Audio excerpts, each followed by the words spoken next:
How is it like this, dude? It's like drinking a Christmas tree. It's like magical Christmas mode. So Yeah, fucking good. nice. Oh, like Yeah. remember that cider we had? We went to that cider place, and it was like the gingerbread cider where it tasted like Yes. Christmas. Yeah, Yes. that reminds me of Yep. that. Yeah. Yeah. Far from the tree, or but the Mm-hmm. apple falls from the tree. Yeah. Far from the tree. So, Mm. all right.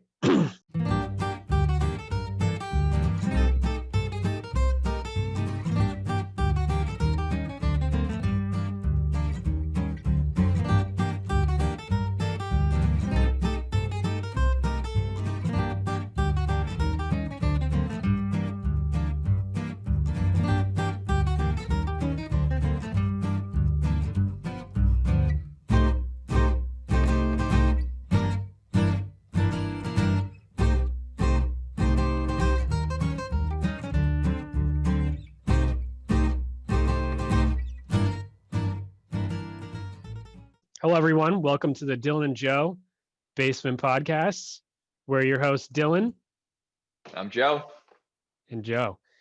And today we're gonna go to a place not many have gone to, and very few of them even live there Oh, or I'm getting reside there. chilly, Dylan. Are you getting chilly? You getting chilly, Joe? Why are I you can getting see my chilly? bra. Why you get? Getting cold this time of year. Ugh. Yeah. Why are you getting so chilly this time of year? What are we gonna talk about? I think we're gonna talk about some snow and some ice and some frozen tundra. Yeah, we're gonna talk about Antarctica. Antarctica, the place where 4,000 people live annually, mostly scientists, and in the winter, only 1,000 of them live there. Yes, and none 'Cause of it's them are cold. considered permanent residents. They're all there for scientific purposes for the most part. Yeah, or their Yep, support to help those people out. But yeah, this is an insane place. It may be one of the wildest place on the entire planet. I mean, it's its I own think so. continent. It's where the South Pole is, and it's just the most unforgiving land you could possibly think of. So we want to talk about Antarctica today, why it's so interesting, why it's so crazy, and we want to talk about the crazy motherfuckers who decided, I'm going there. I'm gonna go there, and no one's there. I'm just gonna head out. I mean, these people were absolute madmen. I'm glad they were.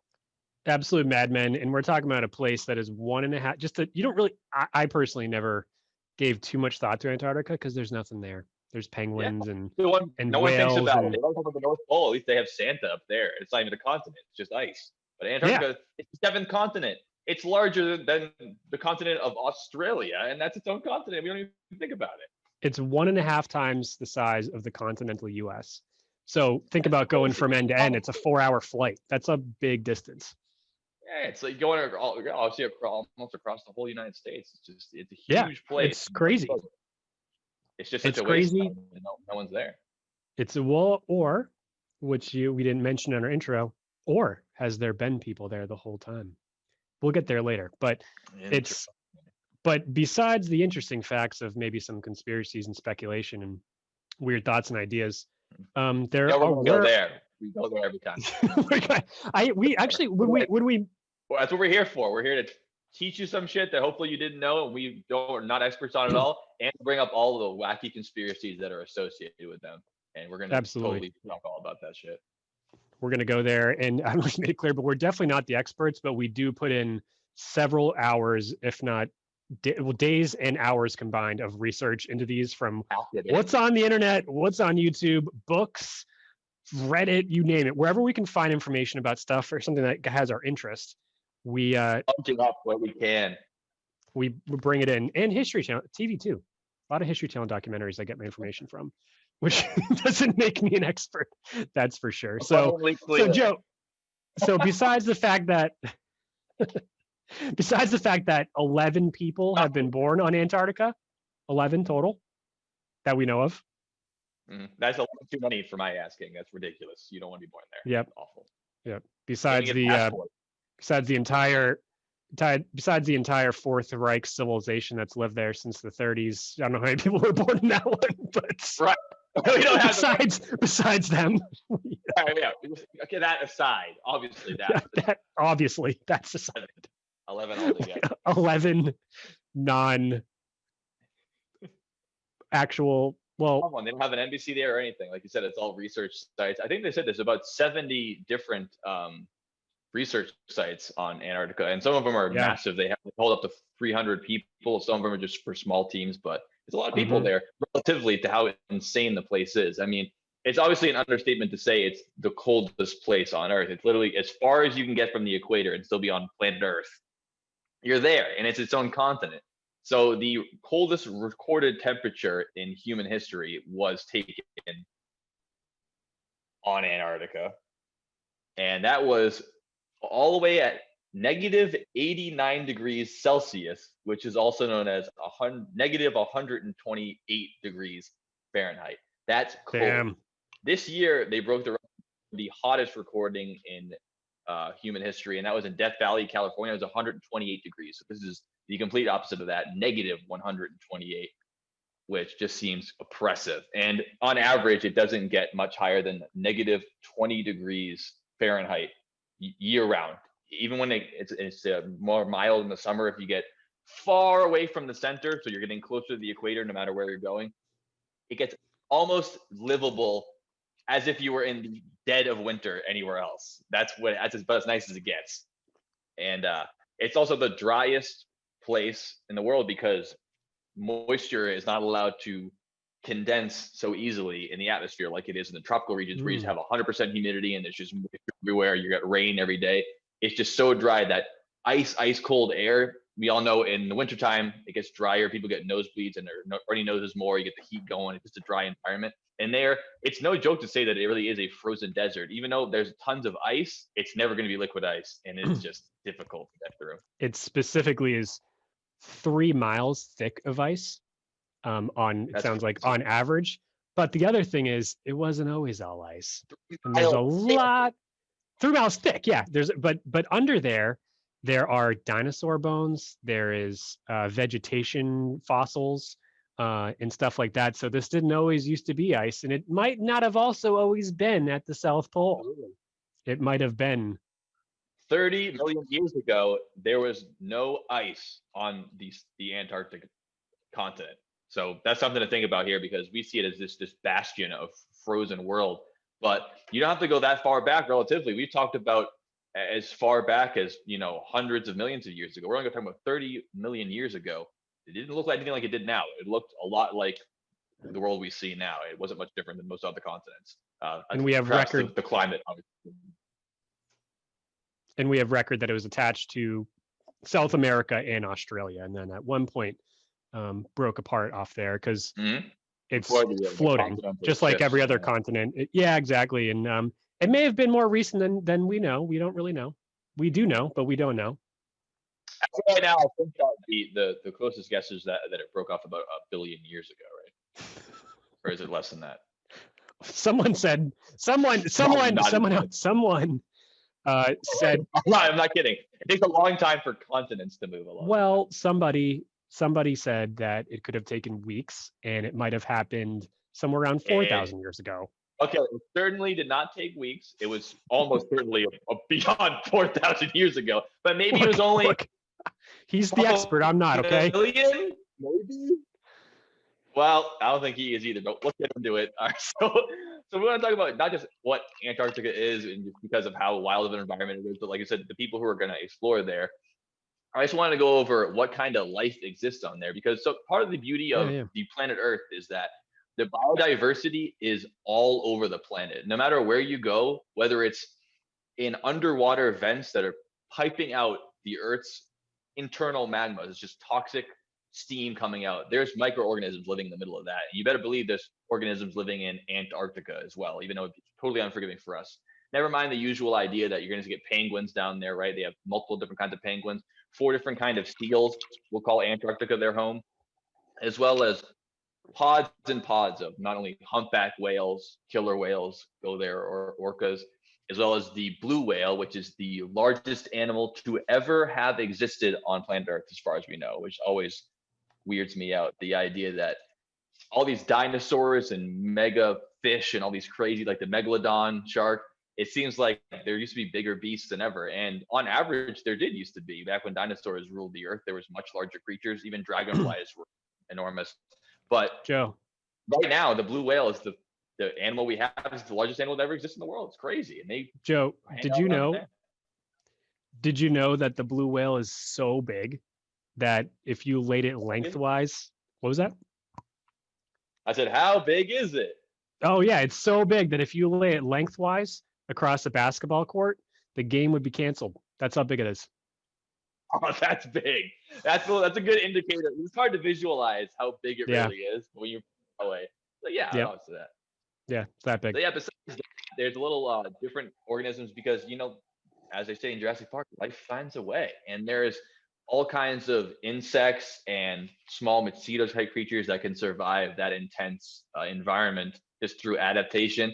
Is in the way of plants, there isn't a tree on the entire continent of Antarctica right now, as far as we know. It's all lichens, mosses, and very small plants because any larger than that, you need an enormous amount of moisture and you need enough sunlight to be able to grow properly. And we'll get into this, but not only is it dark for half of the year in Antarctica, for 2 months there's no sunlight whatsoever. That's very hard to grow plants in that, and even harder to survive if you're a human being out in that. So that's just crazy. But nevertheless, like we said last week, when we're talking about pushing to the next level, talking about SpaceX launching up satellites and looking into the future and all these things. It's an innate human idea, that curiosity, that willingness to explore and push forward.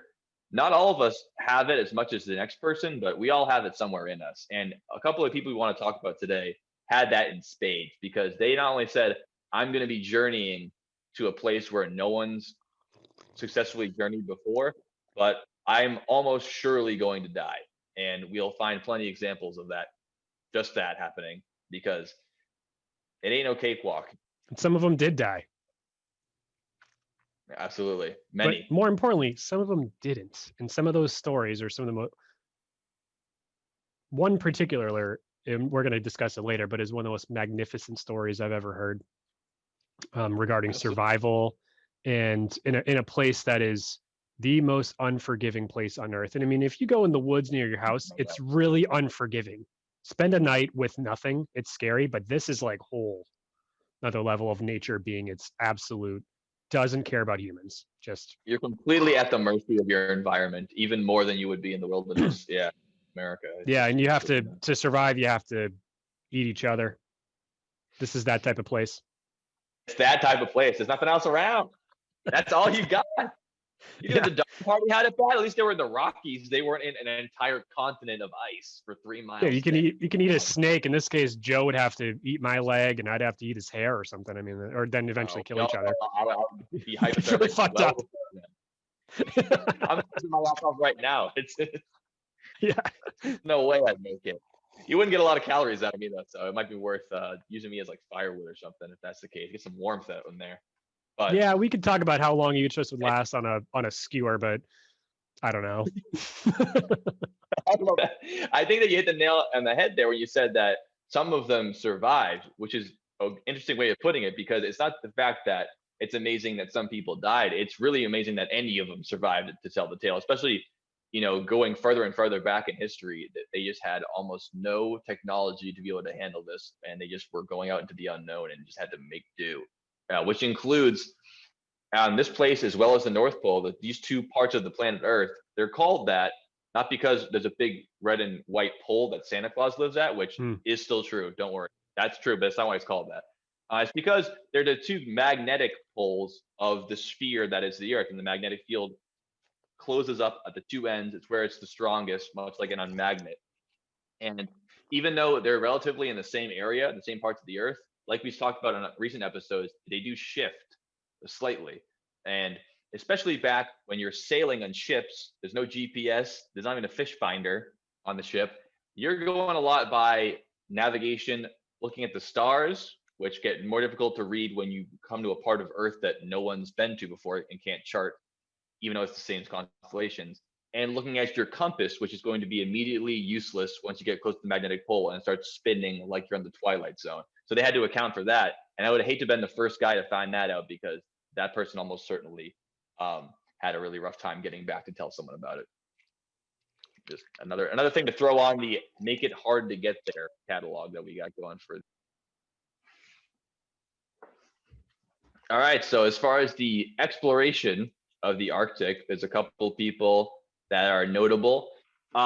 Basically, the idea of exploring the poles of the Earth is like what we said before. It's the idea of being, a human and being curious, but curiosity only gets you so far, because you want to get anything done, you just ask any of the explorers that you know.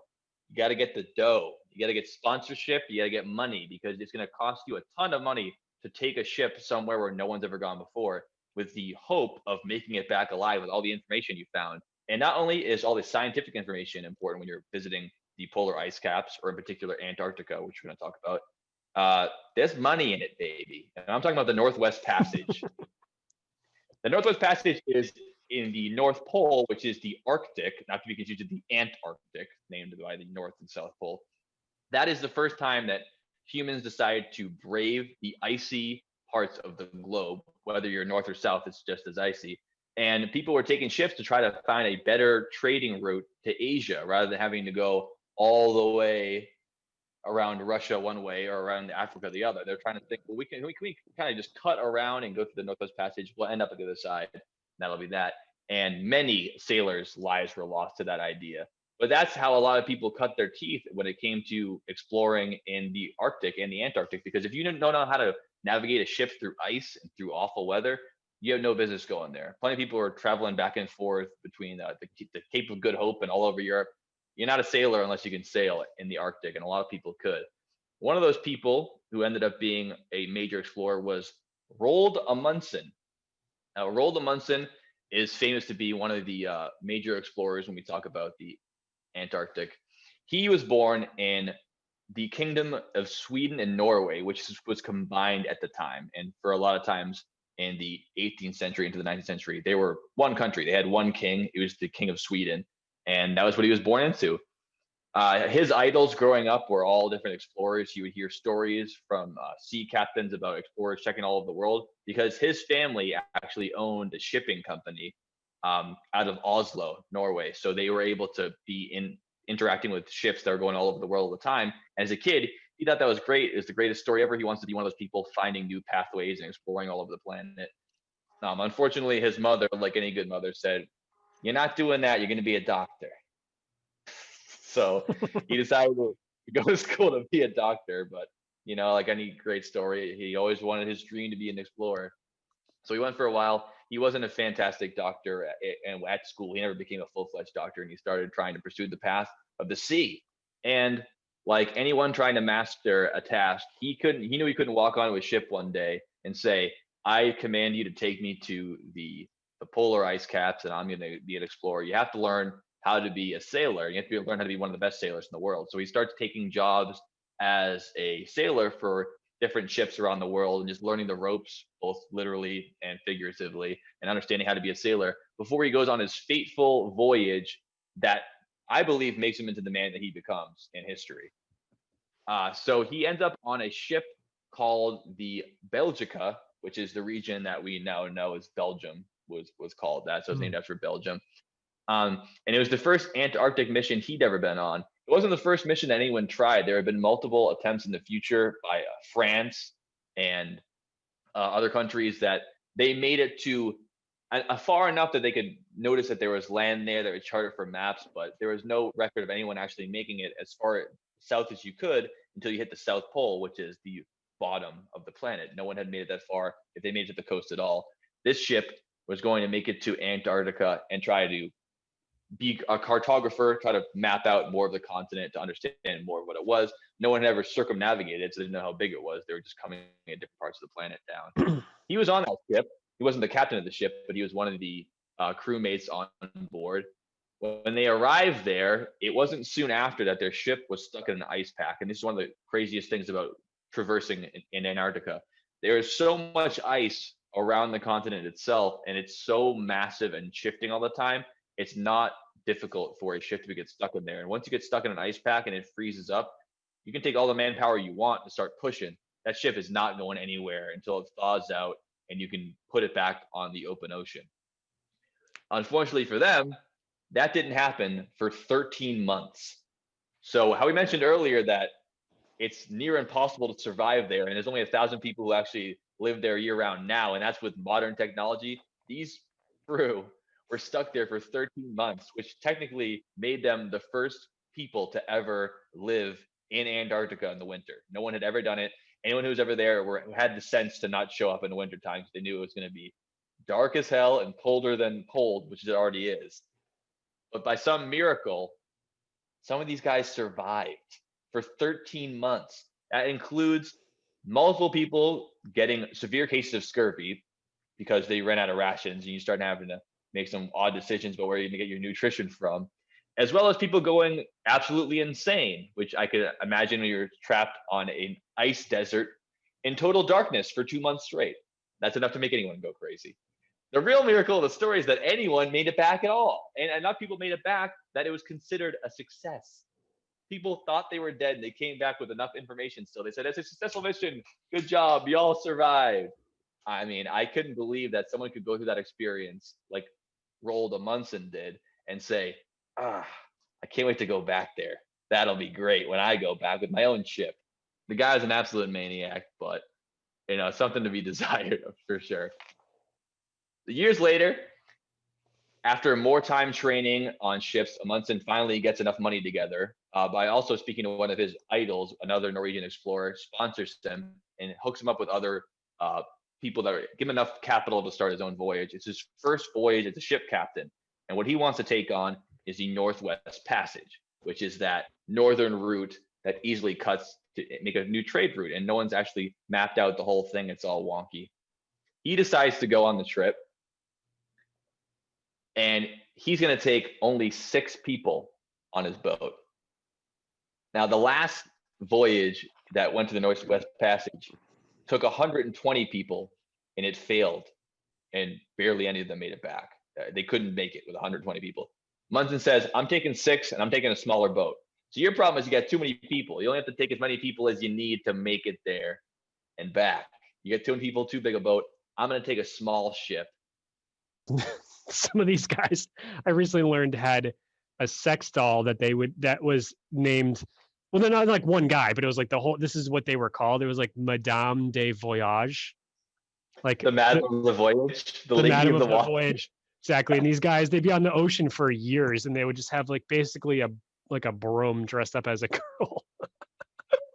It made me think of that. I was like, that's fucking so funny. Man, these poor bastards. When I'm busy thinking about how cold it is and how hungry I'd be, I forgot about the other basic. The other human. Yeah, exactly. They were there. Can you imagine seeing a broom and you're like, oh yeah. Oh hell yeah. Yep. Okay. I'll be back once I go up to the bell tower and do my job. I'll be right back for that broom. Oh yeah. They got a sign-up sheet next to the janitor's closet. And all you. It's mine. I thought I had Broomhilda from 9 to 10. I had exactly Broomhilda, like that type of thing, like a iPod. It's called an iPod. This is the same thing. The Madame de Voyage. Madame de Voyage. She can. Oh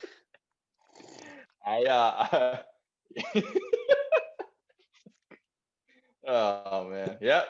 Guys, we're just here having fun. We're just trying to have some fun, all right? I mean, it's tough.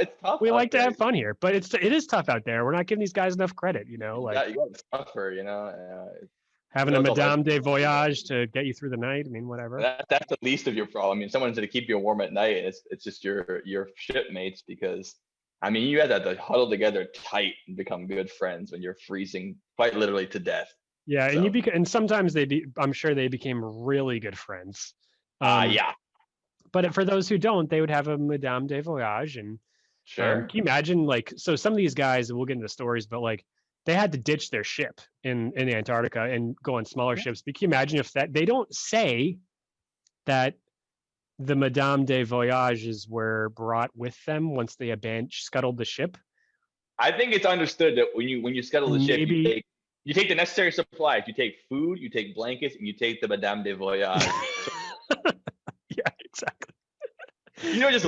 Wait, dude, you tell me you didn't bring the Madame de Voyage?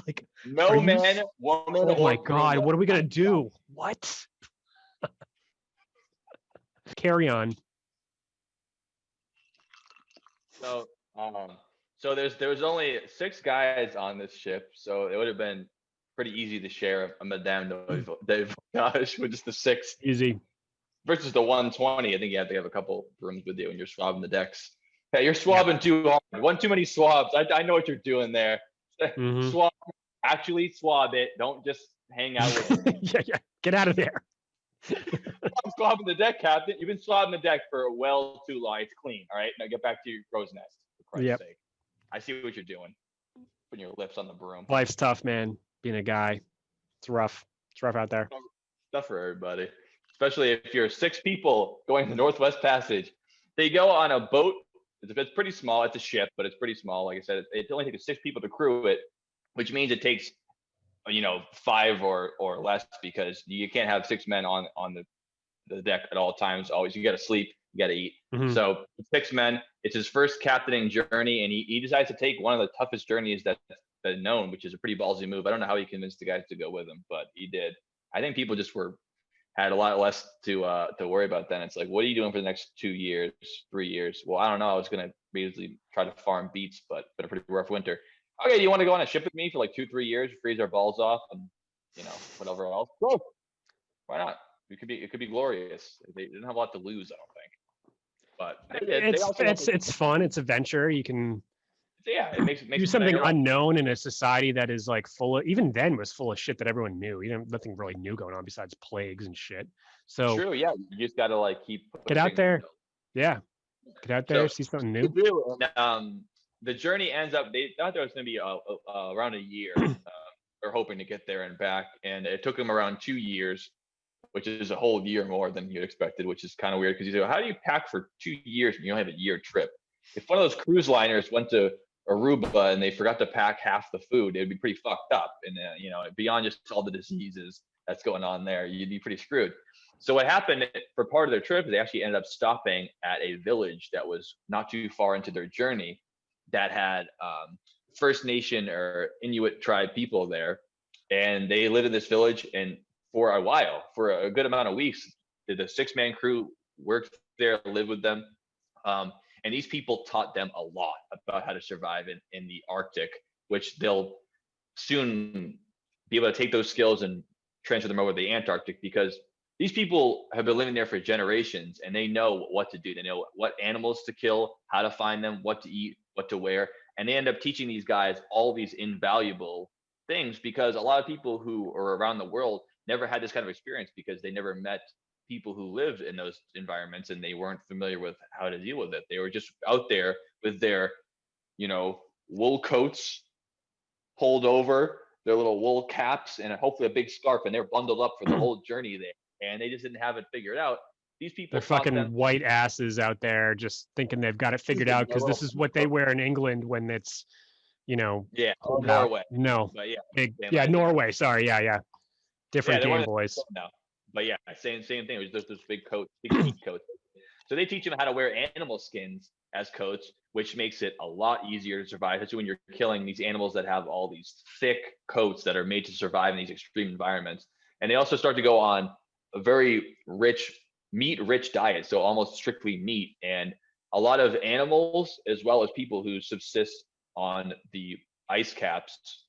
They eat a mostly meat diet, and their bodies are already adapted that way over generations, such as people who live natively in those places. They have their dietary needs are different than people who live in breadbasket areas. They don't need to take in as much of certain nutrients as others. They can subsist more easily on meat alone than we can, just biologically. And that's also a good way to stave off things like scurvy, which happened earlier, because meat has a lot of vitamins in it. Even though it's not as good as sucking on a lemon, it sure beats eating stale bread for a week. You're going to get scurvy. And then they would take those skills and move them on later. So after the 2 years, they make their journey back, and they give one of the best descriptions of a pathway in the Northwest Territories, which is a big deal. And it gives them a lot of credit going forward, because even though it took longer than he thought it would, it's still a successful mission. He knows a lot more about how to traverse places like that.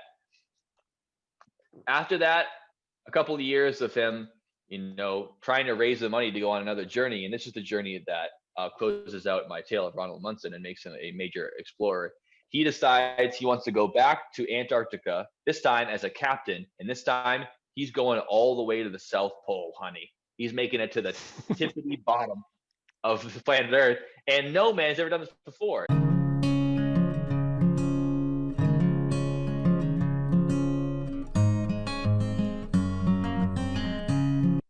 So he goes down, gets on the ship, and he heads towards Antarctica. The only problem for him was because of the fact that he had to sneak out, he wasn't able to plan the trip as well, and he wasn't able to get out there early as he wanted to.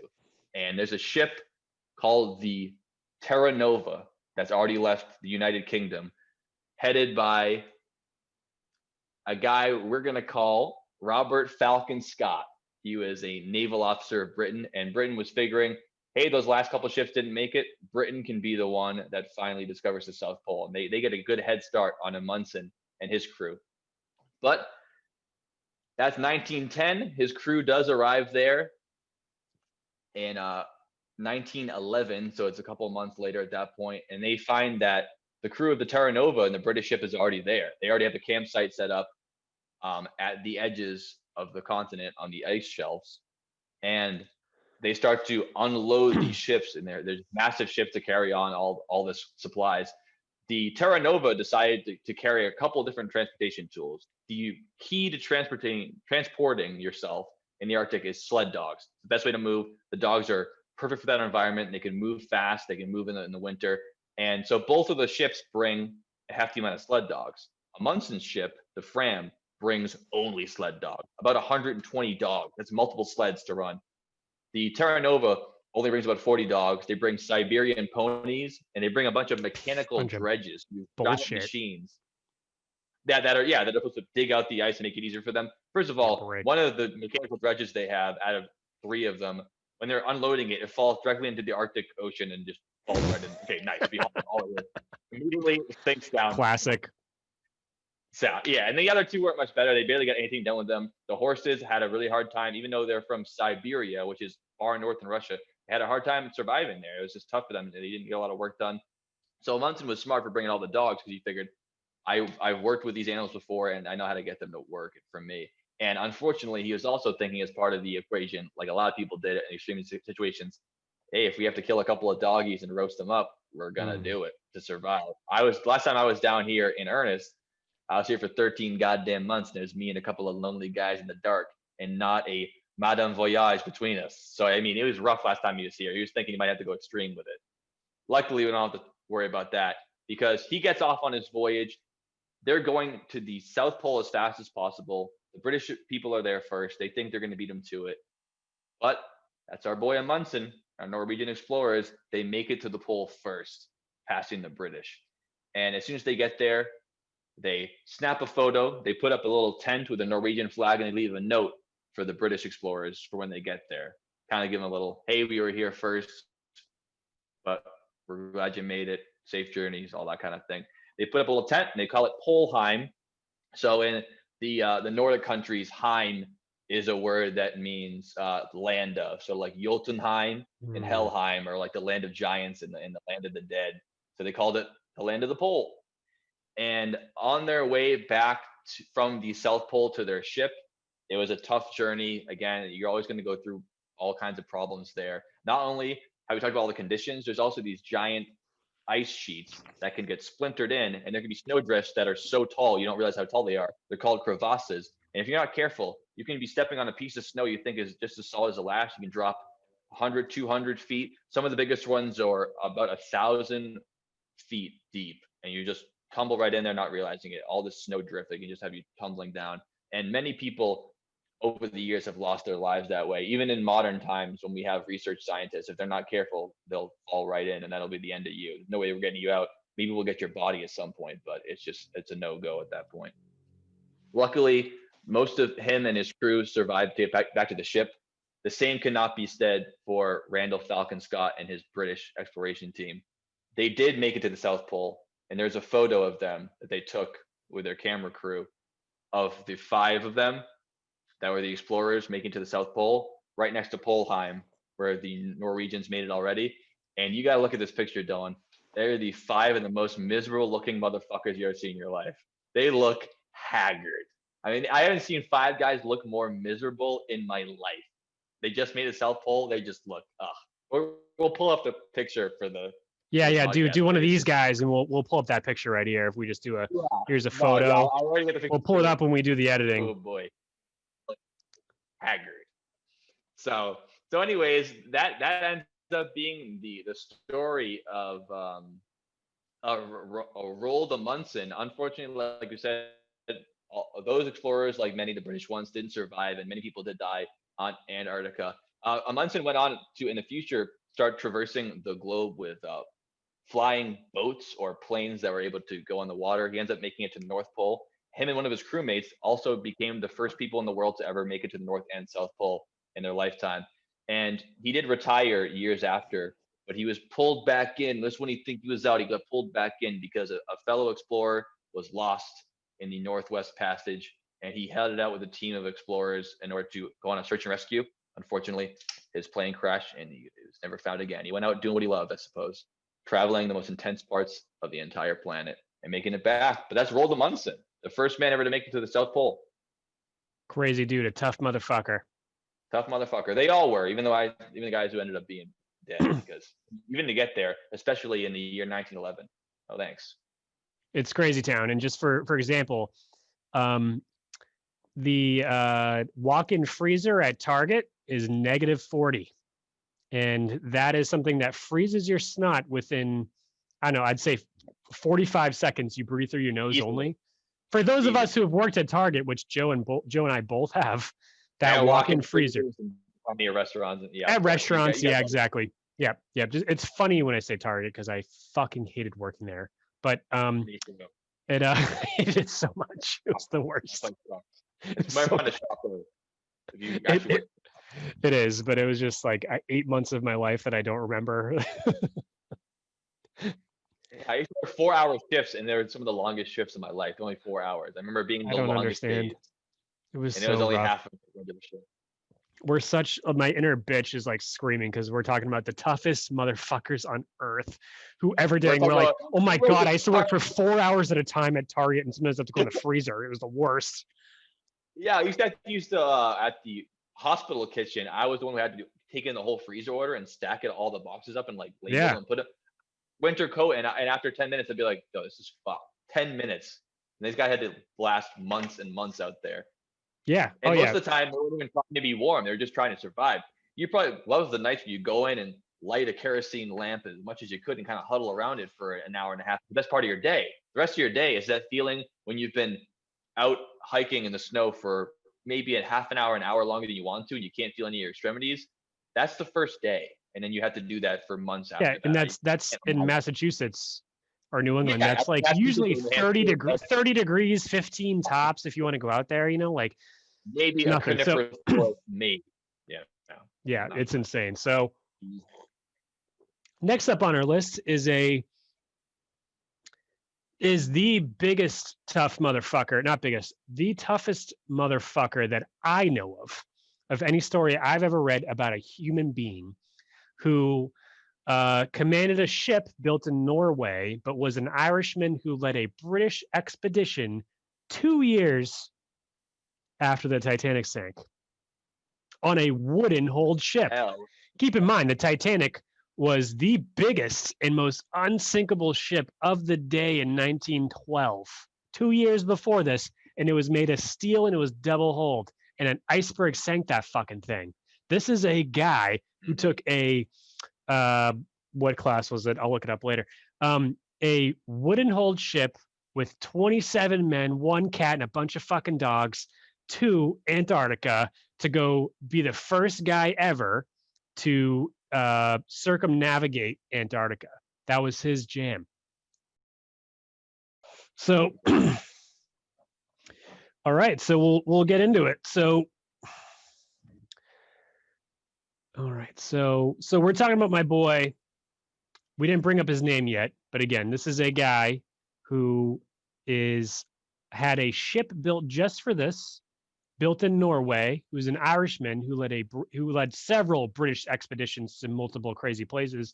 One of those places being one ship called the Endurance in 1914 to Antarctica. And specifically, they got fucked in the Weddell Sea, which is like the top sea little cove area that is like 1,000 miles across. But since it's the Antarctica, it's huge, but it looks small on a map. The Weddell Sea. Yeah, I mean it's massive. It's the part of Antarctica that comes around almost like a little scorpion's tail. We'll pull up the map so everyone can see the different parts of Antarctica. Yep, little scorpions. It'll be north of the Rana ice shelf, and it'll be pretty far away from the Trans-Antarctic Mountains, which is what you'd have to go around to get to the actual South Pole itself. But like you said, on the map, it looks relatively small, but it's massive, and I imagine the winds must be awful. Also, the fastest recorded winds at sea level has been recorded in Antarctica, because those whipping winds going across the tundra. So that is tough. Yep. It's cold. It's cold, and we're not even on the tundra. We're not even on land. This guy didn't even make it that far. We're in the sea. So this is what happened to him and his 27 men, one cat, and a bunch of dogs crew. What happens in the Weddell Sea is when it comes wintertime, that fucking thing freezes over and it becomes meters and meters and meters thick. So he knew this going into this, and he said, hey, I'm going to name this ship the Endurance 2 years after the Titanic sank, because this thing's going to be tough as bricks, and it's going to be able carry on. Exactly. And this thing's going to be able to crush through the ice, because for those of you who don't know, icebreakers, even modern day ones, they don't cut the ice like your friend there, Joe. That guy thought they could bring dredgers and shit to cut the ice. What they do is Scott, Ronald Falcon Scott. Unfortunately, it's not the way. Yeah. So what they do is, if you can see my hand here, ships that are meant to be icebreakers, they keep moving, and then they float on top of the ice, and then the ice collapses, and then they move forward, and then they go up, it collapses. So they're not sharp, they're not dredging, they're not cutting, they're not doing whatever it is. So same idea with our boy Sir Ernest Shackleton and the Endurance. Endurance he named because his family's motto was that they can outdo anyone in as far if you just give it time. So, but the most important thing about that ship before we move into his fucking story is that the Endurance, yes, it was sheathed in greenheart wood. And greenheart wood is something that I don't think any of us have probably ever come across in our life. It's a specific type of wood that is so hard that you can't even pound a nail into it. And that's exactly what he needed to go through his journey. Wow. Yeah. He didn't just bring Christopher Columbus's thing to just go give it a go. He brought a hardcore ship that is meant exactly for an Antarctic expedition. So what happened to him and his crew? They made it to exactly, Joe, what was that land called that I mentioned? The bay? Are you talking, the Weddell Sea? Weddell Sea. So he made it to the Weddell Sea, all the way to almost to land at the bottom there. And then after a while, the ice became too thick and they got stuck.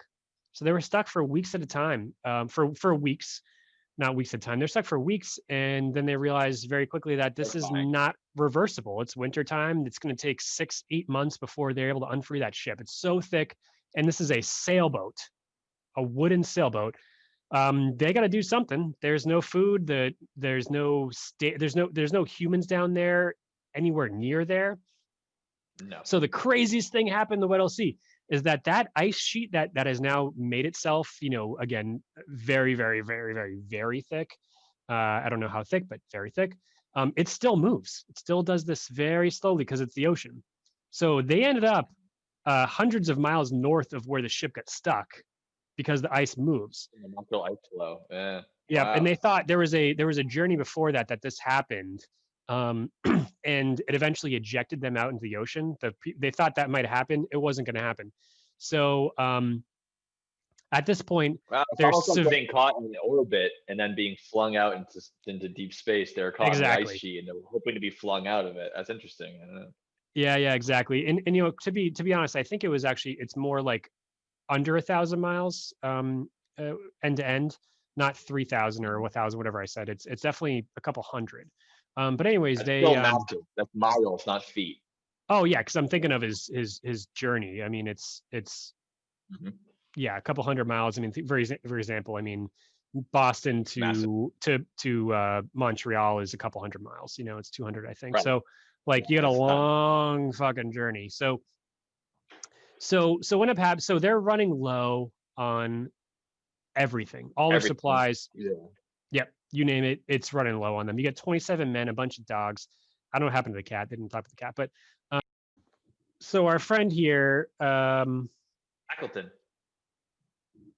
Shackleton, decided they're at a point where it's really not good. Everyone's gonna die if he doesn't do something. I love how when do you decide that? Like every day since you got stuck, you got to be thinking, is this the day we decide we're fucked? Because I would decide it not even after the first day. It'd be an hour into being stuck. I go, well, we're fucked. What are we gonna do? And these guys are like, hey, it's just part of the trip. And then you have to be the first guy to go, hey, Captain, I think we might be pretty much royally fucked here. I don't know if we Yeah, should tell we're the all gonna crew or die, what. bro. Exactly. And Trust me, we're all thinking it. I'm the only one saying it, but they're all thinking it. You know what I mean? yep, exactly. They all want to get home so they don't have to use Madame de Voyage anymore and whatever else is going on. On top of not even that, at that point, maybe they're just thinking about not freezing to death and eating each other. I'm starting to think that those dog legs are looking pretty tasty right about now. Weird you say that. So, they had to start. I mean, I don't know. Yeah. So I'm not really sure exactly the timeline, but they started to eat the dogs, and those dogs were those dogs were the only thing that kept their morale where it was, and they were waiting out to get ejected, but they realized this wasn't going to happen. Those dogs were everything to them. That was it, but they had to start eating them, so it was really fucked up. So anyway, so this is what You don't want to do it. It's not like they brought meat on board. These dogs, they're dogs. You get along with them, you train with them, you grow a connection with them, and you're hoping they can take you across the trek you need to do if you go into Antarctica. And they're now eating a form of transportation and their buddies on the trip. It's not fucking good. brutal. They're really bad, and they're your best That's friends the because like that. And the thing is, there's footage of this. There's a lot of footage of Yeah, I mean, the endurance. 1914, so there is Yeah. still, we have photography. You can. Yeah, they had a photographer there, and a videographer there. So there's video of this happening. So what happened was there came a point where the ice, once it keeps growing, it actually collapsed the ship and sunk it just from being stuck. It compressed it in. So yeah, so they made it was not a decision like with the green everything fucking brutal. Everything gone.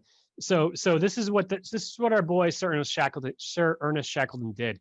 They had several smaller ships kind of in tow or on board the Endurance, and he decided to, I think it was, now I'm thinking about this right, to basically get on it, and it was more or less a large canoe. It was not a big fucking thing, and he went across the equivalent of the Bering Sea in a large canoe with like two other dudes to get to a point where there's a mountain range to then hike like 100 miles over a mountain to a whale oil station.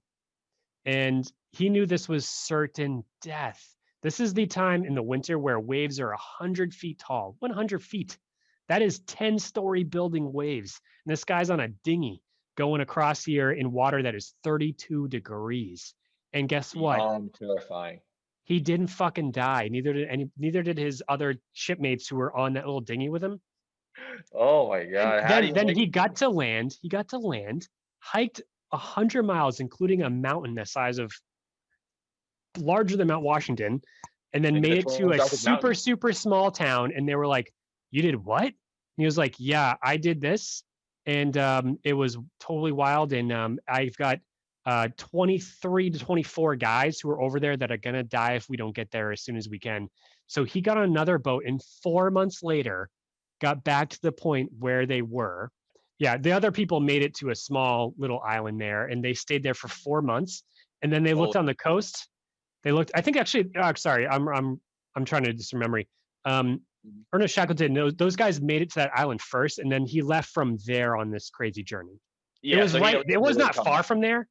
Yeah, it wasn't far from there, but they all made it there. And then there's a picture of them all waving to him while him and the small crew are leaving for their 300-mile journey through the 100-foot freezing cold, you're gonna die waves. You're fucked. Yeah, I mean, if you spend 5 minutes in the Arctic Ocean anywhere around there, you're gonna die hypothermia. It doesn't take longer than 5 minutes because of how cold the water is. I mean, how much cold it takes to freeze the ocean? It's moving salt water. Salt water is hard to freeze, and moving water is hard to freeze. The ocean is freezing in Antarctica. If you fall in, you're done. No one makes it out. Yeah. I mean, imagine the perfect storm. I mean, that's 100-foot wave that sunk that fishing boat. You got to do it on a wooden dinghy. And the thing is, these guys made it. Then they hiked a mountain once they got there in the snow, and then made it to a whaling village. And the people were dumbfounded. And he went. So then 4 months after he set out for that, there's a picture of all the guys on the shore waving him off, like, "Good luck, man. You're gonna die, but we'll be here." Yeah. I don't even know what they ate for those months, but he came back. No one died. Not even one person. Story's over. The whale. That's his story. So they didn't accomplish their goal, but they have the ultimate survival story in a place where you can't. They probably even bring a gun with them because there's nothing to kill. They made it. They fucking made it. So that's my crazy story. I mean, talk about the toughest motherfucker on earth. Crazy story, because like, and everyone who probably thought you were dead already, seeing a dead man come back to life when you return. You show back up, and you're like, we survived the negative 80-degree temperatures with no food, and we ate all of our dogs, and who knows what else they ate. Crazy stuff.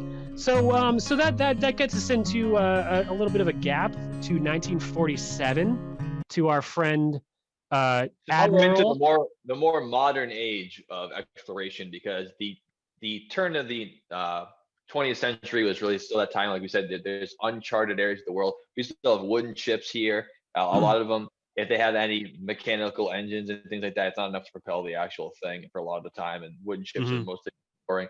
Now we're getting into the 40s. We're getting into some actual hard technology that we're going to be able to accomplish bigger things with, mostly, and make things a little bit easier, in the same way that you wouldn't want to take that small boat that he had to ride with those two guys all the way to the Antarctic. Nowadays, if you got on the wooden ship like the USS Constitution, I wouldn't want to go much farther than Boston Harbor. It's really cool, but I don't want to be going too far. So now we're getting into a more modern era, not like it would be nowadays, how sophisticated our technology is now, but the 40s, we're a little bit more ahead of ourselves there. Yeah, exactly. So we're in 47, so we're past the jet age, or we're in the jet age. We're definitely in the jet age, yeah, we're in the jet age where a lot of stuff's going on, and this is Admiral Richard Byrd, and he's a well-respected naval officer in the U.S. Navy who has multiple voyages to a lot of different places, independent and funded by the U.S. Navy. So this voyage comes after, which is a fact. This isn't just conspiracy. There were multiple during World War II and before World War II. The Nazis did go to Antarctica to go see if this is a place where they could set up a base, so they could launch missiles, they could have an outpost, they could circumnavigate the globe easier, have this giant continent they could kind of bring and have their own, and have some crazy Aryan race situation bullshit fucking nightmare that's going on. So that's absolutely right. I mean, of the multiple countries that have put claims on Antarctica, there's a ton of them in between. France, the United Kingdom, and then after Norway put their stake on it, from 1939 to 1945, that's exactly what you're talking about. Nazi Germany did the same thing. They sent an exploration down there and staked their claim. Yep, fucking Hitler was all over this, because one of his things for the Aryan race is that he had word that there may be an ancient Aryan race in Antarctica, and he wanted to nourish that, facilitate it, harvest it, where the fuck you want to call it. On top of the fact of the Nazi Party, who was looking into strictly odd and occult things, which is insane now, that they'd be making governmental decisions looking for things like the actual Holy Grail, and looking for things like the ancient Aryan races and civilizations from. I mean, they were really looking for this stuff, and it wasn't just a couple of cults with a couple of money to spend. I mean, this is Nazi Germany at the height of its power in the late 30s. I mean, they are making major decisions to go on journeys like this. Just always blows my mind that they're making government policy based on looking for a quest. We're on an exploration quest. Yeah, it's crazy, and it's why it's tough to give that any sort of curiosity or empowerment because it's just so bad in nature. But it did happen, and the thing is, it's so fascinating, so interesting, and then you bring them into that, and you go, oh, what the fuck? But it's another but fact it of the story. happened. It's a fact of the story, and particularly specifically categories of aliens. You have reptilians, you have grays, you have the Aryan race as well. There's an Aryan. It's not just like people with blonde hair and blue eyes. It's a classification of aliens that are actually blonde haired, blue eyed, and they believe that the Nazis believe that they were inhabiting the inner Earth of Antarctica. So Hitler had his fucking thing with that, and no one really knows. And just to add a little bit of conspiracy to this whole thing, just say that again. I was fucking you up by talking. Just say no, that it's thing. okay. It's all right. I've had too many Christmas tree drinks. I said that Hitler had his thing with Antarctica, and there's, I think to this day, still 14 missing U-boats, and that's how they got there because they believe that there are underwater entrances to the inner Earth through Antarctica, and that's why they went there and they spent a lot of time there. Yes, that must have been even scarier than being a submarine. You're in a submarine under a mile of ice. I mean, you can't even blow the ballast and just shoot up. You'll be stuck under there. That's terrifying. Well, the interesting thing is those 14 submarines that were missing were so like the type. Yeah, there's a lot of different types of U-boats. Underwater boat is what U-boat means. It's like Underwasser boat or whatever German is. Unterwasserbootenschild. Yeah, they're most there's like the type 1, the type 2, type 3, type 4, you know. I think I believe the wolf packs were mostly like type 4 or whatever it was in the 40s, but they had another one at the end of the war that could remain submerged the entire time through like snorkel technology. And those are the ones that are missing. So the most sophisticated U-boats are missing, not the shittier ones. Because U-boats, World War I had U-boats, had submarines too. People forget that. 1914, 1918, there were U-boats and submarines, and they were not really a whole lot different than they were in the 40s, weirdly enough. But underwater caverns in Antarctica, they believe there was a inner Earth that had its own sun, its own race, its own population, its own technology of aliens who go in and out of there. Oh, this Jesus. This is what. Hey, look, this isn't necessarily what I think. This is just what I am reacting according to the information. Not anything you're not anything about you. Well, and this all brings us to okay, cool. Were the Nazis there? Yes. Are the Nazis still there? We don't think so. There's 4,000 scientists a year. We don't think so. Not ruling it out, but none of the scientists that are there have seen anyone raise their right arm. Joe, do you have any proof that Antarctica is even real?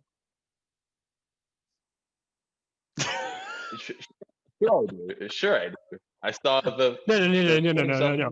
No, did you take a picture yourself that it's there? Okay, all right. So I know a guy who knows a guy who did, actually get a picture for someone who went there. So yeah, it's real. Yeah. Me too. Just so everyone knows, I'm not there's a lot of things I am, but I'm not a flat earther. I am not somebody who denies most things. Antarctica is real. I'm just saying. Yeah, it is real because that's where the ice wall is. That's right, Joe. That's right. So, anyways, so the Nazis. It's real because the ice wall is there. It's 300 feet tall. It's around the whole world, and that's what we call the ice wall, and that's Antarctica. That's what we've been talking about this whole time, right? Sounds like you know a lot more about flat Earth than I do, because I actually don't know a whole lot. No. So it actually is kind of heartwarming to hear that the Nazis are as misguided and crazy as we always thought they were. But this time, instead of killing people, they're trying to find a sun in the center of the planet Earth, and they're going to take U-boats, sophisticated U-boats, there to waste everyone's time and money to go do that. Well, it happens to be weird that you bring that up because I already hinted this, but Admiral Richard Byrd in 1947 happens to be the same guy that claims he made it to the center of the Earth and met those that dwell there. A journey to the center of the Earth, perhaps. Great movie, by the way. Totally insane as far as animal abuse, but it's a good movie. Yeah, you're a big fan of The Rock, so I figured you probably would like it. He believes what? Sorry, I was reading a note. You're a big fan of The Rock, so I'm pretty sure you would like that movie. Journey to the Center of Your 3D. I don't know, you saw it. So Wait, I'm there's a glad new one? I watched the one from the 50s. What one's that? There's a new one? Of course. Of course. Yeah, of course, the one from the 50s. I'm just fucking with you. Yeah, yeah. Oh. Well, it came out like a couple of years ago. Journey to the Center of the Earth 3D, and The Rock was in it, and it was just a remake with The Rock. I didn't even know that. I watched the one from the 50s recently, and I was surprised at how terrible they treated turtles. Like real turtles, because it's the 50s. There's no CG turtle. I was like, oh shit, I can't even watch this fucking thing, man. Until like 1999 or something. Like you could still kill a horse on a movie set in like 1985. It was crazy. Yeah, terrible. It was insane. I was like, oh my god, this is horrible. I'm like, I can't even watch this movie. It's so fucked up. So this is a true story. This actually happened, and it was clearly based off of what the Americans knew about the Nazi invasion of Antarctica. And that's why this happened. So specifically, it was called Operation High Jump. And Operation High Jump was led by Admiral Richard Byrd in 1947 with 4,000 troops. Holy shit. That's how many people have ever been residentially understanding. Yes. And this is one expa-fucking-dition in 1947 wow. With one dude at the lead named Admiral Richard Byrd, one aircraft carrier, one submarine, 4,000 troops, one destroyer, and his fucking icebreaker ship at the lead. That's a Navy fleet with an icebreaker at the lead. That's awesome. A Navy motherfucking fleet, man, that they went to Antarctica to go set up a base or explore. This expedition was planned to last 6 months, and it lasted 2 months in 1947. It started in like December and it ended in like February, which is their summer. So it wasn't due to weather. It wasn't due to anything crazy. And the thing is, when they decided to pull out, their official report said it was due to weather. Well, what happened is Admiral Byrd has a lost book that was found and published that his number one warning, even in his non-lost book, is that he came across craft that were able to travel from pole to pole instantaneously. So as from the North Pole to the South Pole instantaneously, like this. And they're a threat to society. So he had an expedition that was supposed to last 6 months. It lasted 2 months. And he basically got spooked that he saw things that weren't real, or that were real in Antarctica that he couldn't explain. And there's a lot more to the story, but that's my most favorite interesting story about this guy, is that this is a 6-month expedition that lasted 2 months. An entire fleet went down there. There was like 12 deaths, and they were all on one. To move that many people for an expedition like that. I mean, more expensive than any expedition we've talked about combined. Yeah, and the thing is, this wasn't a private mission. He wrote some bullshit story. This was funded by the United States Navy. Had to be. If it had that many ships involved, it wasn't some guy. Of course, yeah, but it wasn't some guy who went down there and said this happened. This is fucking nuts. This was funded by the Navy. And this happened, and they left after 2 months, and there's a lot of unexplained details, a lot of unexplained stories. There's deaths that happened on a mostly, one of them, the only documented deaths were due to a plane crash, all around the same area that our friend Sir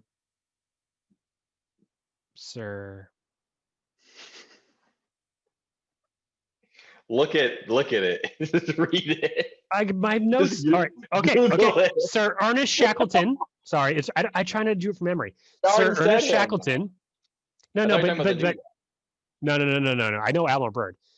Shackleton. Sorry. Okay. Yeah, exactly. So, where was I at? I thought you were rounding out the last. Oh yeah. Sorry. The same area that Sir Ernest Shackleton was in, is where this happened. So right. Sir Admiral Byrd is it's a crazy story. The whole United States Navy was down there. They left very quickly. There was reports, filed reports of UFOs that kind of chased them out of there. More Does that details can be found stop very. them? What? Because yeah, those are the strange phenomena that they were seeing that made them uncomfortable enough to want to leave, right? It's things like that, UFO sightings, things like that. Yeah, UFO sightings. They believe they were under attack. I mean, they were forced out of there, basically by craft that were way more advanced than they were in 1947. Um, and that kind of leads us to a present day story too. So there's not That is strange. How did they there's know more everything? details in his lost book that I didn't get access to at the moment. But it has a lot to do with the Aryan race, with the inner Earth. He is the same guy who did say that he has been to the inner Earth through Antarctica, where there is a separate sun, a separate city. It's like there's the Earth we know, and then there's one inside of it. This is he no, but he led the whole expedition by the Navy. I mean, Yeah, but then some he credibility, said he was man. in the center of the earth and there was a well, you don't get as much credit when you are fucking cuckoo bananas when you get back. I want to talk to the other 4,000 guys who are on the voyage and see what they saw. No, I know, but do you know You went anyone to the that? center of the earth afterwards? Do you Come know anyone on, man. that cuckoo You're bananas, ridiculous. man? Like, I've never met someone No, I that don't. And I crazy. try not to. I'd like to know them because Me there's neither, something but to it. But there's anyways, a lot of consumption for it. no, there is a lot. So I don't know. It so just seems so like there's a some lot of missing information. I don't want to talk to the other soldiers that were involved because there's obviously a lot of eyeballs on that, and there's a lot of yeah, perspectives. I'd like which to gives get credence to it being an actual event. Like you said, there's tons of people involved. There's got to be a ton of eyewitness events. Even though, like we said in the past, eyewitness testimony is great in court, terrible in science. It should be worth yep. mentioning for all those people who Mhm. must have seen that. I'd like to hear all the stories before the guy who wrote a book about how he was in the center of the earth with the rock and it was 3D. Give a fuck Yeah, about that liar. true. But okay. Yep. No, I hear you. I hear in that. So I have nothing more to say about Admiral Byrd besides that he is a candidate worth a candidate of interest. But that leads us to a more present day story in the early 2000s about a guy. What? Okay, so we're in the early 2000s now. Gotcha. So now we're jumping from the 40s. Yeah. So Admiral Byrd. Yeah, Admiral Byrd is unexplained. No one really knows the actual situation. He claimed that it was inclement weather, which is why he took a 6-month expedition of ships that can handle anything and took them out of there 4 months early. Basically, any expedition we've talked about, you could say inclement weather could be the forecast for the entire journey. It's strange to turn a whole naval fleet back just for inclement weather. I mean, that's what I'm saying. Out. Yeah, he's obviously freaked. Something really spooked him. For sure. So the only modern story that I was able to find really quickly was that of a U.S. Air Force C-130 crew. He was not a pilot, but he was a guy who would, there's multiple people on the C-130. If those don't know, C-130 is a 4-engined turboprop large transport aircraft for a lot of countries, but it's made by the United States companies. Forget who actually makes it. Throw that up. Everyone should know what that looks like if they don't already. We'll throw a picture of the C-130 up for sure. Yeah, throw a C-130 up here. My first time on an airplane was actually a C-130. I think it was the K model.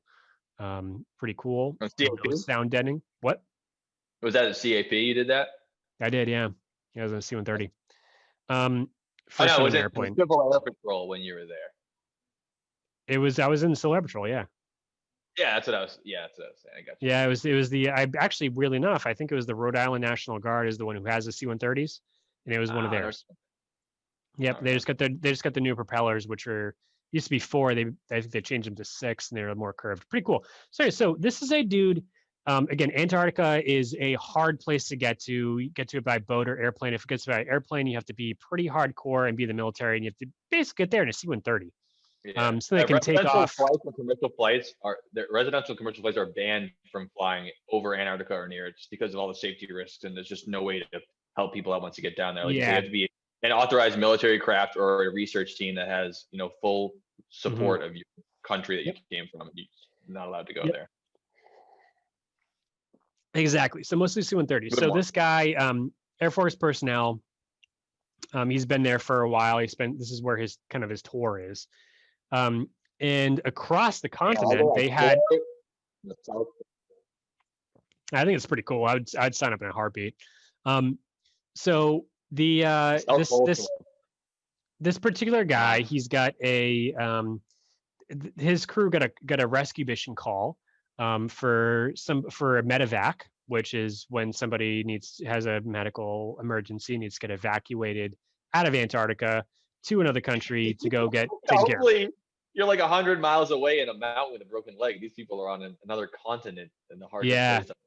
That's going to be a tough ride if you exactly. It took them hours to get to this position. On the way there, this particular crew member, who remained anonymous in the documentary I saw, said that they were told to divert 30 miles like west or east from their current location because there's a no-fly zone over the center of Antarctica. They didn't do it, and they flew over there and they saw a giant gaping hole in the middle of Antarctica, and they said that's very odd. Oh. This is a weird hole. Why is there a giant hole there? But they flew over anyways. They picked up the patient who had a severe burn from a boiler explosion on the other side of Antarctica, at a place where there'd be like. What a shitty way to go out. I was burned to death in Antarctica. Oh, yeah, right. Shit. Yeah, right. It'll be a snowy day in hell when that happens. Yeah, well, I burned to death in Antarctica. It's too hot for me there. No, it's crazy. So this is one of two really quick stories. He burned to death in Antarctica. This guy did die. He then they flew back, and the air traffic control or whatever is in the area said, we saw that you did this last time. You do that this time, it's going to be a major problem. So you need to divert 30 miles. And the patient died. And they said, this is how serious it was. The patient died. He might not have died if they didn't take 30 miles, which is, that could be 30 minutes, if not more. Yeah, I mean, any amount of time that far away from a medical treatment, like every second counts no matter what. I mean, we all know that, but especially on that remote an area, you need every second you can get. And that's very strange that they would divert them and not give them a good reason, especially after they already ignored orders, that they wouldn't give them a reason after that. Yeah, and human life is like priority, and that this is more a priority than this person's life to not fly over this hole. I mean, so number two is for me. Number two story of the early 2000s, like 2003, 4, 5-ish. This guy, same thing. He said they flew to another base. It was an actual base, and there were lands on the northwest coast of Antarctica, and they came across. There's like, let's say, 30 to 60 tents set up there. It's an outpost, but it's not a full blown outpost. He said they landed there and they had orders to take them back or whatever it is, and no one was there. There's a bunch of empty tents. Oh boy. That's your story. So bunch of empty tents, no one's there, not even one person. Snowmobiles, everything was there. And they flew back the next day or whatever it was, and they got there and they were there. And he picked them up on the C-130. Nobody spoke a word, but they all looked traumatized. And clinically traumatized in a clinical word is clinical shock. So these people, I don't know if you've seen pictures of World War I soldiers before. They kind of look like nice and like, this is like an 18-year-old boy who looks like he's happy, and then they come back and their eyes are wide open, and they're just like, because they're used to just like mortars going off and artillery and gunfire, whatever it is. And they were all like that. And he got one in the C-130. He said, what happened? They said they can't talk about it. No one talked about it. He flew them back to like an actual bigger base. They got another airplane, went to New Zealand, never heard from them ever again. And then their commanders told them, don't ever speak of this. Wow. So it's like they saw something down there that spooked them specifically, and they're not able to talk about it again. So the whole point behind my couple of stories about Admiral Byrd specifically, not about Earl Shackleton, because he's just a badass. Admiral Byrd and the USAF C-130 guy in the early 2000s is that there are actual accounts from qualified personnel that something else is going on down there that's really creepy and fucked up. Is it the Aryan race? I don't think so. Did the Nazis have bases there? They did, but they're probably all dead. But is this a portal for UFOs? What? I did ask the Mossad. They're working on it if it's not already true. Right.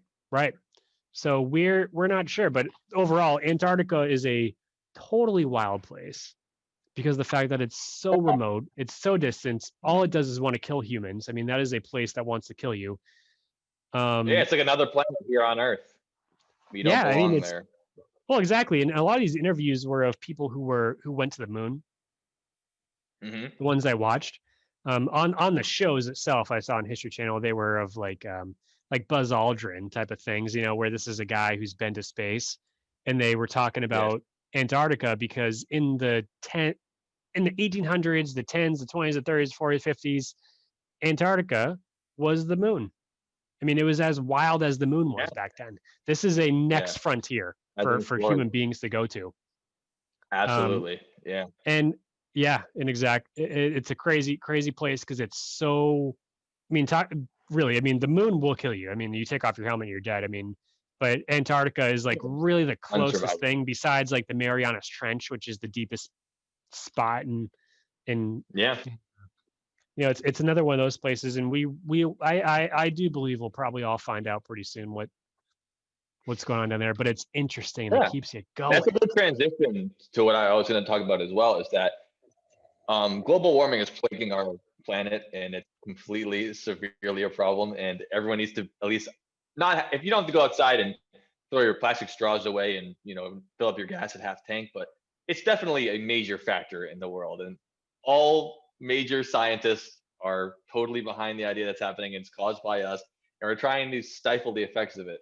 And the amount of ice that's melting in the polar ice caps is raising the oceans measurably. That being said, there's one good thing about it, and that is that we're going to get to see more parts of Antarctica than ever before. There's already been miles and miles of ice sheets that have melted away, and we're seeing more and more of the actual land mass of the continent that 1,000, 2,000 years ago was completely covered up by miles of ice sheets. So as global warming gets to be more and more severe of a problem, as the polar ice caps melt more and more and the ocean levels rise up more and more and destroy communities and cities and make people realize we have to make a lot of changes in our energy and how we run the world, we're going to get to see more and more parts of Antarctica. And I'll be very curious to see what the continent looks like under all that, because then we'll get to maybe find things like we were talking about earlier, like fossils. If they're there, we'll be able to see them now. Good luck finding them in a mile of thick of ice. You can't find anything in there. 3 miles.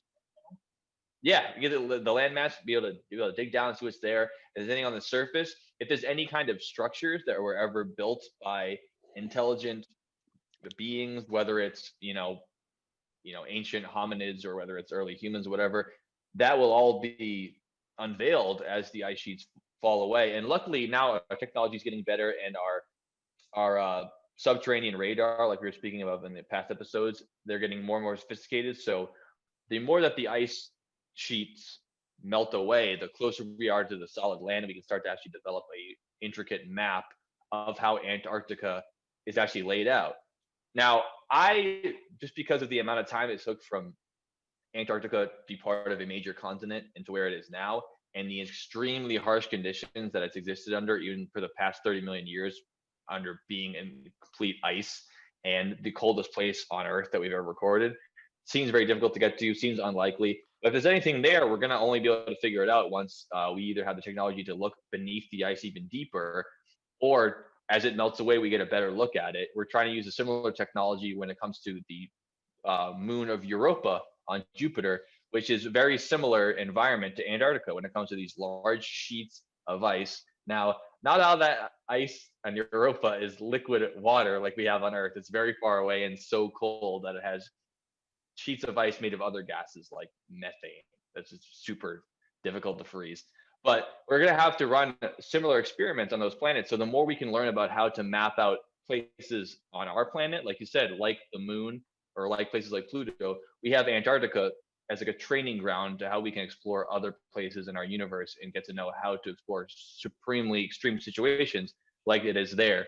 For example, one of the shows that I was watching about it, there's a team that are trying to map out the volcanic activity because there are two mountains on Antarctica. They're both named after two of the ships that were sent out there in one of the earliest journeys. They both, unfortunately, never made it home, and all people perished. But they decided to name the two mountains, or the two tallest mountains in Antarctica, after the two ships' names. And one of them was Mount Erebus, which is a volcanically active mountain. And there's people that are dropping hundreds of sensors, having to take helicopter flights hours and hours away from their sites to try to drop in these sensors in the ground. They're trying to map out the entire volcanic structure between the shaft of the volcano and all of the activity beneath the earth, try to map out more of what the continent looks like, and hopefully use that data to predict what it looks like when different volcanoes are erupting around the world. Because volcanoes, luckily, they don't erupt as often as they could, that would make it a major issue. But every time they do, it's devastating. Like we talked about Mountain St. Helens, which is a minor eruption compared to the ones that have happened in human history. It would be good to learn more about volcanoes and learn more about the extreme environments to know how we could protect our environment and people's lives and their homes in the future, which I think is pretty interesting going Pretty interesting. forward. Yeah, exactly. It's crazy. I still keep exploring Antarctica. I mean, it's obviously one of the worst places to be on the planet and the harshest to live in, but I'm glad that we have those, 3 to 4,000 people a year going down there and putting in the work, and just the bravery and the gall and the endurance, like the endurance itself, to have to put in the work to actually get that done. Even though we have the luxury of modern science to have those, below subterranean radars that we can see beneath the ice sheets and see for snowdrifts and crevasses. I mean, they have research teams driving out there on skiffs that are basically these big tracked and tank treaded tractors with a boom.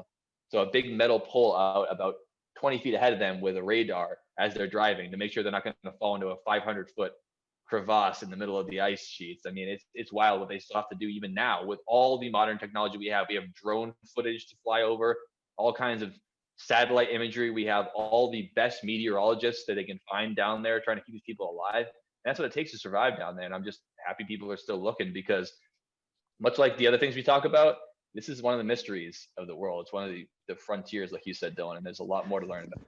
Well, and they're looking and they're seeing some stuff too. I mean, there is even on Google Earth, if you type in the coordinates, we'll share those coordinates right fucking here. There is something that sort of crash landed on Antarctica, and it's again on the northern coast, and it's very clearly has tracks, and then it's this big thing, and it looks like, if for those of you who don't remember, a Moa was an asteroid or a comet. I think it was an asteroid that passed over Earth a couple months ago. That was like 3 miles long and very clear, and from another galaxy. And they said this is an alien object. Doesn't mean it's aliens, but it means it's not from this galaxy and it came through. Pretty crazy. But it looks like that. It's not that. There's nothing in the solar system, I think, probably, right? You tell me. Whatever makes more sense to you. It makes more sense that it would be from our solar system, because most of the meteorites that come into our atmosphere and a lot of the space debris we see, because our solar system is so large, comes from within our solar system. Like Halley's Comet, for example, only comes around every so once in a while, but it's completely within our solar system. And even though it's traveling. Yeah, you're right. So this is not, you're totally right. So this would be not in our solar system. So it's within our galaxy, but probably from, maybe stars away. Yeah, who knows? Yeah. Very far away. Like we said, it's around 5 light years to the nearest star, and that takes 5 years for the speed of light to get there. So even it being from that far away, that's a space rock that's that big from that far away. That's coming from a long way away. Yeah, pretty crazy. So it looks like that. It's definitely not that, but it's that type of thing, and it clearly is.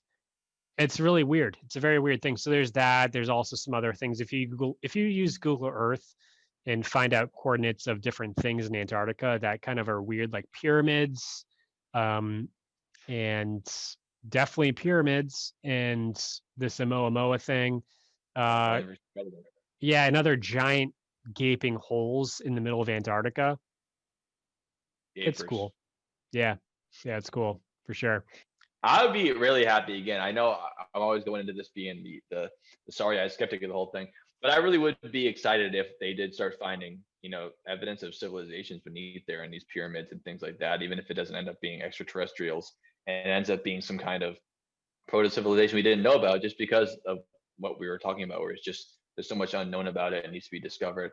I have the inkling I always have, which is the more boring one, which is we're probably going to find kinds of life forms that we're not familiar with, because they could be ancient species that we just weren't familiar with existing on different continents. I mean, if we never got to look at the fossils of South America, we wouldn't know about a million different species that existed and that went extinct. And there could be all kinds of thousands of species that existed on the continent of Antarctica for millions of years before it became this frozen wasteland that it is now, even though it's never been the easiest place to live on the planet, as it broke away from the continents and drifted to the farthest away from the equator of any of the land masses we know about. life still finds a way, and there could be all kinds of species and fossils down there that we just weren't aware of. Just Yeah, waiting and on the my perspective, which is probably not uncommon, unheard of, if for those who know me, is that you have like pyramids at Chichen Itza, Teotihuacan, Giza, things in Asia. I think that people think that Antarctica broke off from the, let's say, continental continents. Again, billions of years ago or hundreds of millions of years ago at the earliest. Yeah. I personally, honestly, think it was way sooner than that. And the things that the landmarks that are starting to show up in Antarctica look like they're man-made, which would make sense that this Mhm. broke off later than we thought it was. Whether it was 4,000 or 12,000 years ago, mainstream archaeologists are starting to sort of think that like the pyramids of Giza are older than they are. The Yes. pyramids in South America are older than 2,000 years old. They might be Mm. 14,000 years old. And that That's Antarctica might, significantly longer. what? That, I mean, that's something to shake a stick at. It going from 3,000 years or 2,000 years to 14,000 years is significantly longer, to the point Well, where most civilizations, there's no evidence of them ever existing even longer than 4,000 years ago. That's why it's very well, wild. they're starting to find that evidence, and it's very hard to carbon date a rock. Mm, No, but not as like hard a as rock, dude, everything a else. rock, and that's what they are. They're rocks. It's very hard. You can carbonate a rock, but within tens of thousands of years is very hard to do because Yeah, the and rock doesn't really change unless there's sediment on it or something like that. Like something that can break down. Rock doesn't really break down as easy as like anything that's like very, true, very, yeah. very, very, very carbon based, like a tree. So Yeah, that'd be a lot easier. Just for me, it's easier to believe even the fact that they could be so severely off base about when civilization started by what 10,000 years, which is multiple times the amount of time we ever thought has happened. So it's not just 1,000 years off; it's 10,000 years off, which means it's almost 3 times the amount that we even think has existed. That's still easier for me to believe than that an entire continent drifted off faster and earlier than we ever thought before. I mean, I'd be very curious to look forward to more evidence about the age of ancient structures. I think would be faster to find out than this. But I mean, the amount of time it would take for a continent to shift is it's just so immense, and it takes thousands of years for an island to pop up 10, 20 feet out of the water. It would absolutely blow my mind if an entire continent, like you said, that's larger than the continent of the United States could shift within a couple thousand years. It would have to be the equivalent of some kind of, even a cataclysmic event on Earth has never been big enough to shift the continent for enough time to push it to the South Pole. I mean, it would take an act of a deity to grab a piece of the Earth and drag it down in anything under than, I would say, easily a couple million years. I mean, it just would take so long for it to happen. But if more evidence comes out, I'd be willing to hear about it. It's definitely an interesting thought. yeah, it's kind of where I'm at because I also as much evidence as you have to reinforce your theses on this is the same amount that I have, and I don't know either. Yeah, But I mean, it's one of those but mysteries. you've got a enormous continent that has historically had no human life on it, which is what has given value to every. The reason that things have value is because humans were on them. They're able to claim them. Yeah, we value things that have to do with us for sure. Yeah, it's a very human nature. It's a very human quality to very put human-centered human idea. qualities and human life into something that doesn't have any. It's a very weird thing with humans. So Anthropomorphizing that's what it's called. is it the word? Yeah. Okay. So yeah. Taking human ideas and human feelings and putting it in other things and saying, well, then as much as the same as me. It's a good empathy tool, but it doesn't necessarily work for understanding how the world works in general. It's more Yeah, exactly. And it's one of those things where like if you're not, here's the thing is like this is the type of podcast where like it would really, really, really be beneficial to have somebody who has spent any time in Antarctica before, to say, yeah, I got no evidence of anything. I mean, you go to somebody even outside of Area 51, people who live in the closest town there don't necessarily believe in aliens. They go, yeah, we've seen a lot of F-117s flying over.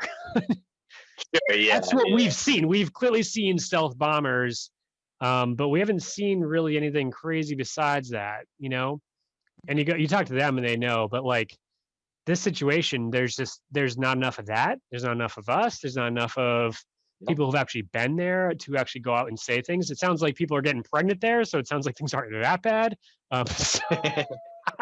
No more Madame Voyage. Yeah, the Madame Voyage ain't hanging out anymore. I mean, there's a lot of stuff. So it's a weird thing. But what happened in the 40s with the Nazis is interesting, and no one knows enough about it because there was a stubborn group of assholes who don't share information. So who knows? I mean, it's a really weird one. The fact that there's a actual continent that has nobody on it. And for human beings in the 1700s to go from Massachusetts to Oregon on the Oregon Trail, they'd all die and it was crazy. That wasn't that fucking far. This is the same distance plus 50% actually in modern days that people still can't do. Mm-hmm. You know, it's the next frontier as far as that goes. But there's also you can't just go, all right, we're going to leave here with 7 days of food and a couple of guns and 2,700 rounds of ammo. We're going to shoot a bunch of bison on the way and eat them. There's nothing to eat. You can't live on snow or ice. You can't. You can't. It's totally wild. Absolutely. It's true. It's pretty crazy. So Joe and Dylan, Basement Podcast conclusion on Antarctica is it's another unknown in this world that nobody knows enough information about, and a lot of people have died at. A lot of people have explored. There's scientists in the military who are still there who have some stories that may bring us to the supernatural and some stories that may not bring us to the supernatural. We're not sure. But we do know that it's a fun topic, and we will obviously give you guys updates as we go along. Like, for example, the fact that there were more monoliths found across the world, one of them in Colombia made of gold, and specifically the welds were not shitty as fuck like the rest of them were, rivets or welds. This one was a clean, the monoliths just keep on coming. We told you they're going to keep coming. In the middle of our last podcast, one popped up in California, and like Dylan's saying, they keep popping up. You look at these monoliths. If a monolith pops up in Antarctica, I'm going to shit my pants because we might be influencing the world events. I'm not sure. Yep. We're trying. We're doing our best. And if that's the case, that is a serious story of somebody who has some mega fucking ambition. And this is a hard place to put a monolith in. But we'll see. So if you guys want to put a monolith out there, I would do it if I could, but I don't have the resources for now. Do it as soon as you can. Get those monoliths out there, people. And keep exploring, because if anything about these tales shows us, there's some badass people who had to get this information out there for us. And as little as we know about Antarctica, we know even less if it wasn't for these people who were just willing to get out there and bust their hump and freeze their toes off. I mean, I'm glad they do, because I'm not. Give it the balls. That's all they're doing. We think it's so awesome. Wrap it up. This is the Antarctica episode of the podcast. And we'll be seeing you next week. We're going to have our first guest on. We haven't had a guest before. And you're going to like the guy. We've known him for a long time. And like we've been talking about in most of these podcasts, we're nowhere near an expert on any of these topics. We bring our little personal knowledge into it and shoot back and forth. But this guy, he's no expert on the topic, but he is an engineer, and he knows a lot more about the inner workings of a lot of different things that we do. So we're going to bring him in next week for our next week's podcast and get a little info out of him. And most importantly, he's a friend of the podcast. He's been supporting us since day one. And he's got a lot of value to bring to this situation. So we're going to have a different format and learn a little bit about the topic that we're bringing a actual expert in the industry, not to say the topic, to give us some more information about what the hell is going on here. So you guys should look forward to that next week, and keep posted, and we'll bring that to your attention. But until then, we obviously thank you guys for everything you've done, and we're so excited to be here with you today.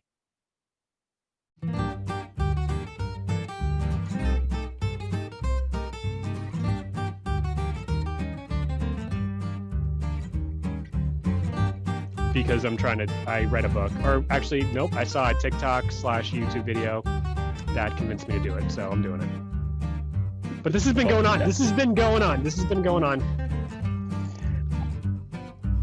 It made me think of that. That's fucking so funny. Man, these poor bastards. When I'm busy thinking about how cold it is and how hungry I can be, I forgot about the other basic. The other human. Yeah, exactly. They were there. Can you imagine seeing a broom and you're like, Oh yeah. Oh hell yeah. Yep. Okay. I'll be back once I go up to the bell tower and do my job. I'll be right back for that broom. Oh yeah. They got a sign-up sheet next to the janitor's closet. And all you. It's mine. I thought I had Broomhilda from 9 to 10. I had exactly Broomhilda. Carry on.